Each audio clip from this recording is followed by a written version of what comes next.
Welcome to the On Your Side podcast. I'm Susan Campbell, and today I am joined by one of my best friends in the world, Pete Mangione. He is one of our meteorologists here, and I know you're thinking, what in the world is a meteorologist doing on a consumer podcast? I had the same question. And here's the thing. I just love talking with you so much. I don't think a lot of people know that our friendship goes way back. We met in Providence when you worked at the same place as I did, and you were actually one of the groomsmen in our wedding. I was. So you've kind of seen me through all stages of life, and I figured we're talking about love and money. You know me, you know my husband, and I try to pry information out of you about your dating life. So let's talk about love and money together. Let's do it. I'm here for it. You're ready? I'm ready. Not scared. Bring it. Okay. So we are going to bring in Angelica Prescod, financial planner extraordinaire. We have this survey that shows there are a lot of concerns about financial infidelity. Angelica, you see the good, the bad, the ugly, I'm sure. What are some of the nightmare situations that pop up when people maybe aren't being super truthful about their finances? Oh, I see the entire gamut from the beautiful stuff to what the heck just happened. And listen, if it's worthy of hiding, it's worthy of having a conversation about it. So I really think if you ever hesitate to talk about it, this might be something we need to talk about. So starting with honesty usually helps save the day, not only while you're together, but even when someone passes away. So this Bankrate survey that's just out shows about 2 in 5 Americans 38% think financial infidelity is just as bad as physical cheating. 5% say it's worse. Does that surprise you, Pete? Yes, it does. I mean, I guess because when you think about how all that stuff ranks, stacks up with each other, I just don't think of financial infidelity as one of my main concerns. Now, I've never been married. I'm currently not married, so I've dealt with this from a slightly different perspective. But I would say, especially in the beginning of like a new relationship, I don't necessarily even think about if they're being honest about their finances or not. But maybe I should.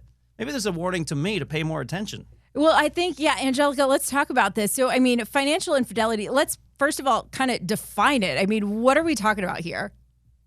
Talking about a situation where there's information that will be pertinent to the other party to make a sound decision that you're not mentioning, or that there's certain things you really have not taken care of. Like, let's say your beneficiary is still your ex-wife, for example, and you just haven't handled it, but your current wife is completely unaware, and it's not even something on the table. There's an assumption that it's been handled. So financial infidelity can be something from what you didn't do, what you have done, or what you're doing secretly. Some people are gambling on the side, claiming the money is being lost by something else, and it's really them kind of hanging out at the casino at the wrong time of day. Ooh, that would make me mad. I wouldn't like that. That would be up there, I think, with actual physical cheating for me, because that is taking that's taking like our hard-earned money, our goals, and kind of just running rampant with them. So I can understand why people think that. So this survey also went through and said, what are the primary reasons for not actually sharing personal information? What do you think number one was, Pete? I mean, probably to make yourself look better so the other person doesn't get mad at you. Am I being too simple?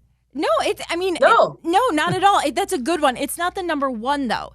The number one, 43% of people said, I just don't think they'd care to know. So these are people who are just saying, like, I'm handling my stuff, and maybe it's not like a huge lie. It's not like the gambling on the side. Right. It's just, maybe we don't know. Second one, 28% of people said, I should be allowed to keep some information to myself. Agreed. I agree with that. And third, I just don't want them to know. So I think that's what you were saying. That's the percentage I was involved in. Yep, yes. 15%. Yes. Angelica, how do we navigate this? Because obviously, 43% of people say, I just don't think they'd care. Do people care? Should we care? What's going on here? Oh my gosh, there's so much I care that it's over flooding. What's happening is the person that's taking care of the business, let's say a business owner, for example, they don't really think their spouse who's doing a different job or staying at home handling the kids or doing whatever other role they have really cares about the fundamentals of how the business runs. They're kind of running through it, they have their team. But the moment that person passes away, if it's all stuck in their head, sometimes a business has to be liquidated, and the lifestyle of the children, the family, generations to come, changes off of just a surfboard accident, and he never came back to shore. So, and I say that as true experiences that I've had with families. Not caring should be more so of, we just have a trimester business meeting about what we're doing. And make it nice and fun, create some moment where you go to a specific restaurant that you do this at, or dang it, make a peanut butter and jelly sandwich and sit in a picnic basket and do it. But the thing is, scheduling it allows for it not to be something that's happenstance, but hey, this is where I'm at. I have some investments in portfolios. This is where it is. If anything happens to me, you know where to go. Another fun thing I've seen people do is they do what we call an oh my goodness drill. Oh my goodness drill is, let's say I passed away. I'm still here, clearly. I pretend that I'm no longer here, and I ask the family, what's the next step concerning anything? And like a fire drill in a building, I'm sure you guys have been in buildings where we have fire drills. We do a financial drill. What happens next? Where do you go for things? What are the passwords to log into my accounts? And that allows for it to be kind of, and then at the end, give yourself some ice cream if you're a sweet tooth like me, or give yourself some saltines if you like some salty stuff. But the point is, running through that drill kind of gives everybody a chance to be able to see, hey, do I know or do I not know? And it makes it a little more fun than just, hey, guess what? This is what I've got. Ooh. You know? I don't know. That sounds a little stressful to me. I'm thinking about all the passwords and how I don't even know mine. Yes. And then I have to change them all the time. I mean, I have joked around with my husband before, like, if I die, you're going to have to just take my phone and do like the face scan to open all my apps and figure it out while I'm like in the coffin. And I know it's morbid and terrible to joke about. Well, like those are all the things that you don't actually think about. You just figure, I'm going to be here. I'm going to be able to handle it. And now you're telling me that I have some homework to do, Angelica. Let's do a fire drill. It's going to be fun. Goodness. I'll have ice cream for you at the end. Look at this. I like ice cream. But so when I'm doing this fire drill, besides figuring out the passwords, what are the other things I need to come prepared with for my fire drill? Make sure that the beneficiaries are up to date, because getting logged in is one thing, but actually having a physical or even saved in Dropbox proof that you have these beneficiaries is a safe zone for the family. You don't want them having to figure out that, oh my God, maybe she didn't have something there. You don't want your husband thinking that your retirement plan is now to some probate journey versus directly to them. So make sure wherever you have money sitting, you have a statement backing it up and the beneficiary forms validating who it's going to go to. Let's talk about for people. Let's say the worst case doesn't arrive. Everybody's alive, well, healthy, happy. Well. When we are talking about just finances, couples' finances, there is a great debate. Do we combine accounts or keep accounts separate? What's your take? Ooh, you're going to go into that one. I love that question. I actually think do whatever flavor you like as long as the communication about what's in the other place is public to each other. I don't think everyone should have the same accounts all joined together because I think at times there's a little bit of strife that comes out. There's usually one saver and one that's like, I'm going to buy everything today. So they should have their allowance account where they do whatever they want. They keep the peace in the house. But here's where I really am more so concerned. I'm concerned that the assumptions of how much money is in the other accounts may be wrong. For example, hey, you said you started that little account for our baby Johnny. Now Johnny's 18. We've been putting $100 away every month into something. Where is it? And then the spouse says, actually, that was my fund money for the casino. I thought I was going to break big last week. All of Johnny's money's gone. So it's really about knowing whether you're together or separate accounts. Do you know what's really happening on the other side? As long as you do, I'm good to go. I like that advice. It's great advice. And I'll make a little confession here because we're all being honest. Steve and I recently combined into one account. We always had passwords to each other's account. Is that worthy of applause? I mean, for us, yeah, we can give it to them. We can give Golf it to clap. them. Yeah, thank you. For us, it actually worked. But we did go through a little growing pain because, like you were saying, there was some questions about spending and like dumb spending. But I realized he was buying lunch every single day. And I was like, we need to save money. So we had a giant discussion about how much money we're spending on food. And that was one of those things that was surprising, but really good because once we got through that little initial like gut check phase, we saved a bunch of money. Yeah. Because in this case, your suggestion probably won. We probably figured out a way to prepare lunches ahead of time of things that he liked, and he got quality time with his wife. So I think he's winning all the way through, and probably less indigestion for all we know. So it's a good win. Good job on you guys facing that and walking through it. I'm so proud. Thank you. Yeah, I mean, money, it's one of those things where when things are kind of clicking on all cylinders and other things come up in life, it's easy to keep putting it on the back burner. And that one account, that secret account he has where he and I play golf, can we make sure that stays secret? I just want to make sure that, yeah. I knew I was going to get something out of you by having you on the podcast. Exactly. This is That's why I'm did here. It. Steve, you are, I hear what's happening. Keep playing golf. It's fun. I'm glad everybody's playing golf and enjoying. But invite me next time. Right. That's the problem. Yeah. We need to invite you. Invite me. Right. Yeah. So Angelica, let's say let's go to Pete's life now that I've been super open and honest about mine. Let's go to Pete's life. When he's going out on first dates, second dates, fourth dates, eighth dates. Yep. When do we have the money conversation? Should he be having a money conversation with somebody who might end up in his life later on? Absolutely. I do this all the time in the life coaching / financial advisor journey I walk in, Pete. And honestly, it's at whatever point you really feel like you're curious about it, because some people have this conversation in date 2. Like, okay, so do you have a good strategy for retirement? Others don't have it till date 16 and they're already engaged. And it's like, whoa, who did you engage yourself to? I love their heart, but what is their monetary situation looking like? And did you just take on love and also another grown child financially? Hey, those things can cause divorce. I can tell you my first divorce, which is the only one I'm planning to have, had a monetary tone to it as one of the reasons why it did not work out. I was carrying a lot of the weight and I wasn't liking the journey of such. So I speak opening up my heart to you guys too, that in my second marriage, the conversation probably happened in date 3. And it happened in a very fun way. It sounded something like this. Hey, I'm rich. How are you doing? How are you doing? That's amazing. Listen, it was the best punchline. Even if I wasn't rich, I think everyone should start that way. I'm rich. I'm rich in heart. I'm rich in love. I'm rich in whatever. But I think it's a great way to kind of break it in for a comedy. See how you guys laughed? A comedic moment to then land it down and say, you know what? I've been hurt very, very heavily. It was a $12 million settlement for me to get divorced that I gave. So after that, I really was sure I wasn't going to ever get married again, Pete. But I say this to show you that sometimes you just never know where the person's coming from. And it's always good to kind of get an idea of how they see money. So what you're saying is on date number 1, my first question should be, talk to me about your investment portfolio. Nice little icebreaker. You should turn it different. Do you know Angelica, and is she working with you? Ooh. That's and you'll a better be like, way to frame it. Oh, Angelica, the one that's hanging out with you? Yes. Go see her. She's really great. She's great. And honestly, whether it's the first, second, third meeting, I think being jovial about having a conversation about money really saves you from the headaches of 20 years of what the heck did I just do?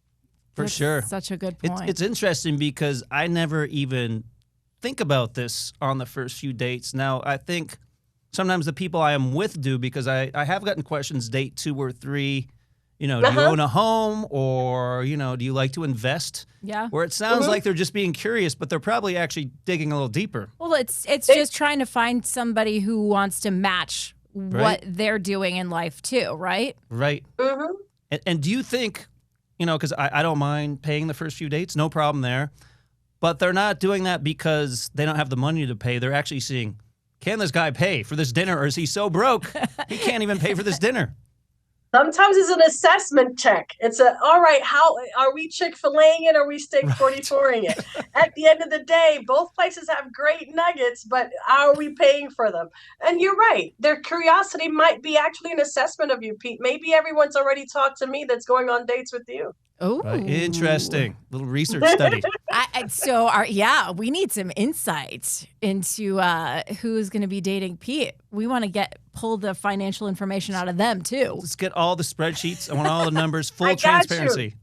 Send them my way. It'll be fun. And I'll start with, I'm rich. How are you doing? You can start crossing people off the list. I've been judgy of Pete's dates for the better part of 14 or 15 years now. So you can help me with that information. More. I got you covered, Pete. The more judgment, the better. Oh my goodness. It's out of love.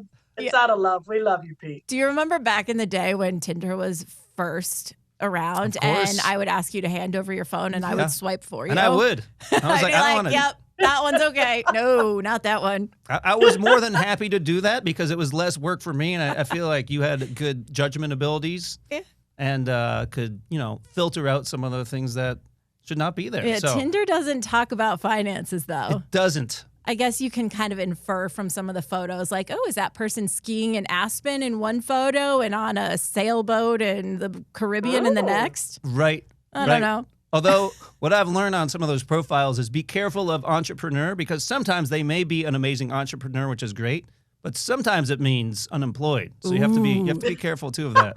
Yeah, and then they want you to pay for the 5th and the 6th and the 7th dinner too. Exactly. Oh my goodness. Angelica, help us set some goals. So once we have decided to completely open up the books, we're being honest, we are setting ourselves up for success. Help us set money goals as a couple. What do we need to do moving forward to just work toward one thing together? Well, I think first and foremost, we have to make sure we don't have too much lazy money.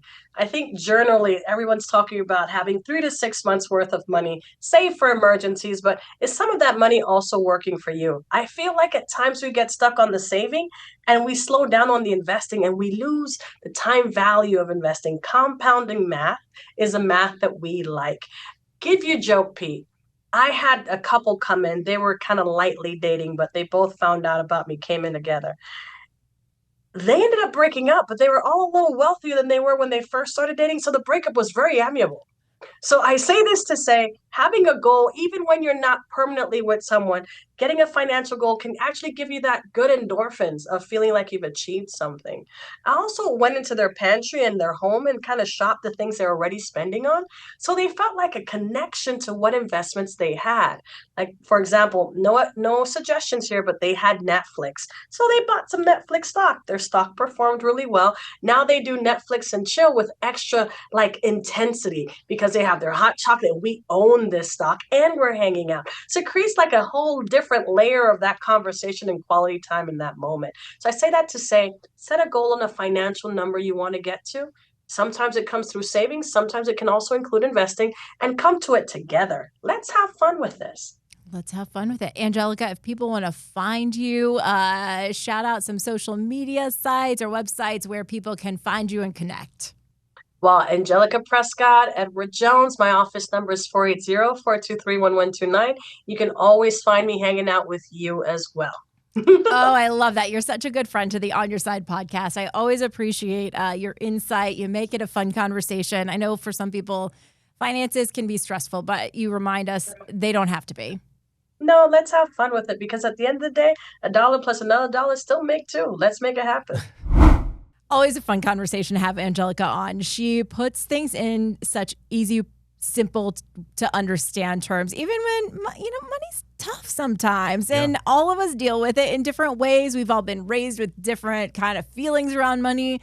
And then we're taking somebody else's traditions and you're trying to combine it all. It's confusing, but I feel like she laid it out for us really well.